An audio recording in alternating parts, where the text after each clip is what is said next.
Ujjain trip అయితే successfully complete అయిపోయిందనమాట. ఇదొక ట్రిప్ కాదు, ఇదొక ఎక్స్పీరియన్స్. నాకైతే టైం ట్రావెల్ చేసి ఓల్డెన్ డేస్కి వెళ్ళి వచ్చినట్టు అనిపిస్తుంది. మనం చిన్నప్పుడు విక్రమాదిత్య బైతాళ కథలు వినేవాళ్ళం. ఆ విక్రమాదిత్య రాజు ఉజ్జయిన్ నగరాన్నే పాలించేవాడు అనమాట. ఆ రాజు పూజించిన మహాకాళి టెంపుల్ ఉజ్జయిన్లోనే ఉందన్నమాట. కుంభమేళా జరిగే 4 ప్లేసెస్లో ఉజ్జయిన్ ఒకటి. ఆ కుంభమేళా జరిగే ప్లేస్ కూడా ఇక్కడే ఉంది. మన ఎర్త్కి సెంటర్ పాయింట్ అయిన ఒక టెంపుల్ ఉంది.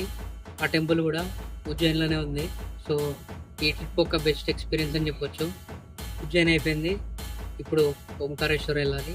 ఓంకారేశ్వర్కి ఉజ్జయిన్ నుంచి వెళ్ళొచ్చు, ఇండోర్ నుంచి వెళ్ళొచ్చు.